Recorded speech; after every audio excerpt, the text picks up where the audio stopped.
Paddling have three different stages. The first one is you paddle to the point where you take off, to the point where you catch wave. The second one is you paddle for the wave, to catch the wave. Okay, it's two different types. One is the powerful stroke, the other one is the slow relaxing stroke. And the third one is when you run away from the impact zone. It means that you got wiped out, or you just took a wave, mainly wiped out. Or you are in impact zone yourself and you see the big wave sets of coming in and try to run away. So in order to talk about it more specifically, and also so the video is not too long, we separate into three different videos. So the first one we talk about is paddling to the point where you want to catch wave, not when you catch wave. So it should be a slow, relaxed paddle that you can do for hours. Imagine it as like when you are doing walking. Okay, no point for you to try to get there faster, and then when you get there, you're already exhausted. If you're exhausted, you can't catch wave anyway. So take your time, slowly paddle, slowly paddle. You go home, if you can do this, slowly paddle. Okay, try to touch ground. Slowly paddle, slowly paddle, slowly paddle, and you can do like half an hour, not tired.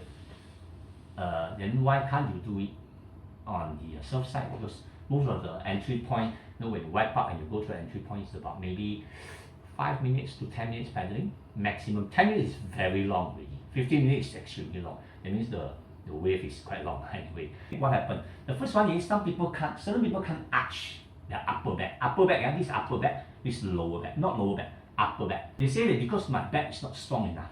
No. It's because your front chest muscle or the ribs is not flexible.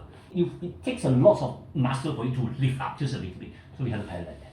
And when you paddle like this, because the tummy is on the board, you can't breathe properly. You can't breathe relaxedly. You understand what I mean, right? Okay. So how to solve this problem?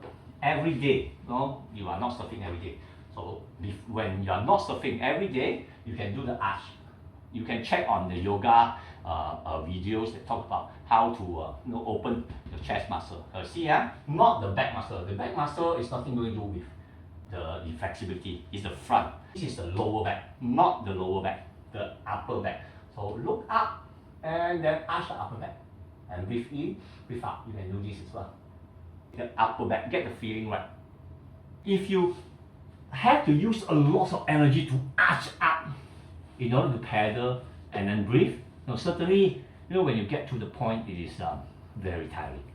The second one is a lot of people struggle on balancing. When they struggle, they use most of their energy in balancing the board rather than the paddling. This one, you really have to get the feeling right.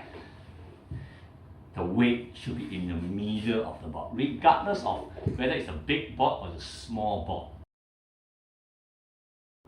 As you move your body, the board is unbalanced. Sometimes you put your butts on one side, your leg on one side, you would know, or butt on one side and leg on the other side, you thought that you're balanced. Okay, so get the feeling right in the middle. Most of your weight, not too front and not too back as well. So get the feeling right. And the third thing is when you are on the board, see, everything is on the board, there's no drag, everything. And when you paddle, try to only move your arm. The rest just relax. If you found that when you move your arm and your body can't relax, first it will damage the stability of the board. So you need to spend a lot of energy in balancing it. The second thing is a lot of muscle is tight, so do a lot of stretching.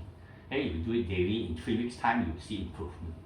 Most of the people give up surfing. I think this is one of the biggest part because they found it's so tiring to get to the surf point.